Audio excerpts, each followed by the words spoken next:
Kisah seekor singa melawan 3 ekor kambing hutan oleh Anton Permana dari Tanhana Dharma Manggrava Institute.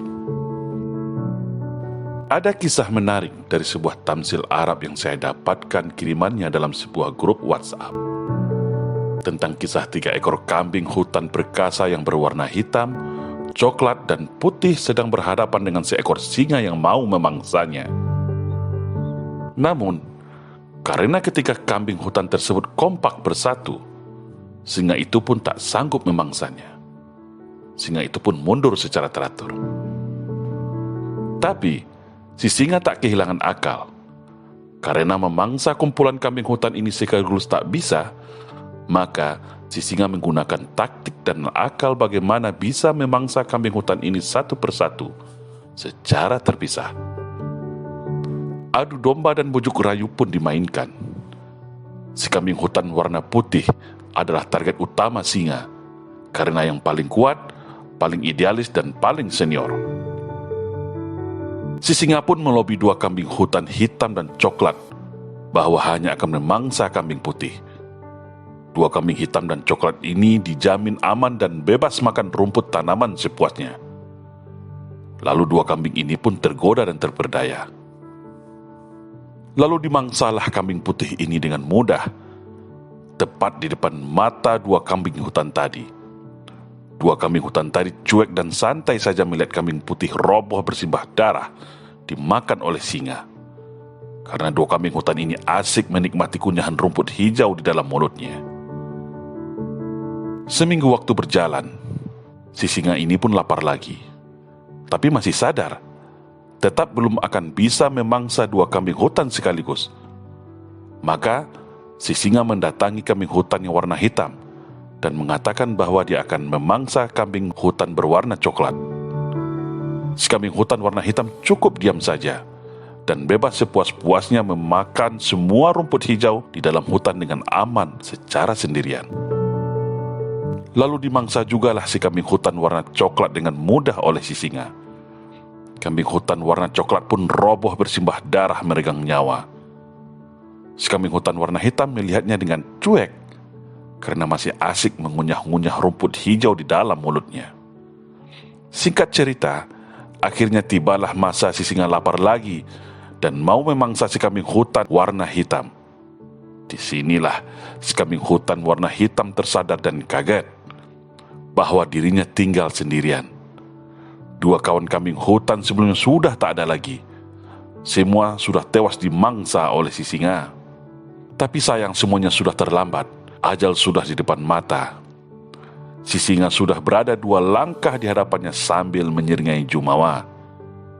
Di saat ajal menjemput kambing hutan warna hitam ini, di saat si singa melompat dan menggigit kuat urat lehernya sambil berlinang air mata, barulah si kambing hutan tadi tersadar bahwa seharusnya dirinya juga sudah mati di saat kematian awal kambing hutan berwarna putih di tangan singa. Sebuah kisah analogi yang indah tapi juga bermakna sangat dalam, khususnya bagi umat Islam di Indonesia saat ini. Bagaimana pentingnya sebuah persatuan dan kesatuan kita sebagai anak bangsa bernama Indonesia. Fakta sejarah membuktikan bagaimana setelah bangsa ini bersatu, akhirnya dapat merebut kemerdekaan. Berbagai upaya agresi militer dan pemberontakan pun semua dapat dikalahkan oleh rakyat Indonesia, khususnya dalam menghadapi PKI, Partai Komunis Indonesia. Tapi namanya komunis PKI yang sedari dulu ingin merubah Indonesia menjadi negara komunis tidak pernah berhenti. 3 kali gagal membuat para PKI ini frustasi. Karena selagi rakyat Indonesia bersatu, umat Islam Indonesia kompak, pasti akan sangat sulit mereka kalahkan. Makanya, pasca reformasi, setelah PKI ini berhasil membonceng dan menumbangkan Orde Baru, mereka memainkan jurus baru adu domba, propaganda, bujuk rayu, perekrutan, dan cuci otak melalui media untuk memecah belah bangsa Indonesia. Tahap pertama tentu umat Islam dulu yang wajib mereka habisi, karena umat Islam mayoritas di negeri ini. Caranya, pecah belah dengan istilah Islam radikal versus Islam moderat, atau Islam Arab versus dengan Islam Nusantara. sambil menyusup dan mempengaruhi para tokoh ulamanya agar saling cakar dan saling menghabisi. Kelompok yang manut dan ikut akan diberi fasilitas jabatan, uang, dan ditokohkan dengan segala puja-pujian. Tapi kelompok yang menentang akan dihabisi, diisolasi, dikriminalisasi, hingga mati. Akhirnya terpecah belahlah umat Islam berdasarkan aliran, mazhab, suku, sampai profesi. Lalu apakah cukup sampai di situ? Tentu tidak. Karena pada dasarnya, semua kelompok Islam yang sudah mereka pecah belah itu pada saatnya nanti pasti juga akan mereka habisi. Mau itu Islam radikal, Islam moderat, Islam Arab, bahkan Islam Nusantara dan liberal sekalipun. Semua pasti juga akan sama nasibnya. Seperti kisah singa mencicil dulu satu persatu para kambing hutan. Lalu apakah para umat agama lain akan aman? Jawabannya tentu juga tidak. Jangan merasa aman dulu, guys. Ini hanya masalah target antara dan waktu saja. Si PKI licik, lihai memainkan sentimen agama untuk menghasut penganut agama non-muslim agar juga ikut memusuhi Islam dan juga ikut menghabisi Islam. Padahal sudah jelas pada saatnya nanti si PKI ini pasti akan menghabisi mereka itu semua, karena namanya komunis tidak mengenal agama dan Tuhan. Begitu juga fakta dan bukti sejarah di beberapa negara termasuk negara kita. Mau Islam, mau Kristen, Hindu, Buddha juga dihabisi komunis. Ibrah nasihat yang dapat kita ambil dari kisah ini adalah musuh bangsa Indonesia saat ini adalah kombinasi para komunis dan globalis. Dua kekuatan ini sedang berupaya memecah belah dan merusak persatuan dan kesatuan bangsa Indonesia secara sistematis dan bertahap.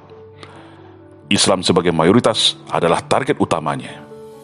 Dapat menghancurkan Islam, maka dengan mudah menguasai Indonesia selanjutnya. Baru setelah itu para kelompok agama lain selain Islam dihabisi satu persatu. Karena para komunis dan globalis ini sangat tahu akan sulit menguasai Indonesia kalau rakyatnya bersatu. Maka cara satu-satunya yang paling ampuh itu adalah bagaimana memecah belah anak bangsa atas nama isu SARA. Untuk itu, tak ada juga kata selain, mari kita rapatkan barisan, perkuat rasa ukhuwah Islamiyah dan rasa persatuan sesama anak bangsa. Ingat slogan monumental kita waktu dulu, bersatu kita teguh, bercerai kita runtuh. Ibarat satu lidi dan sapu lidi. Kalau hanya satu lidi, akan mudah dipatahkan. Tapi kalau sudah bersatu seperti sapu lidi, maka akan sulit dipatahkan. Atau seperti kisah 3 ekor kambing hutan melawan seekor singa di atas tadi.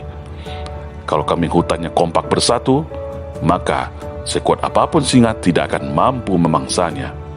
Tapi kalau kambing hutannya bodoh, mau dirayu, mau dihasut, mau disogok, maka bersiap-siaplah akan menjadi santapan singa yang ganas.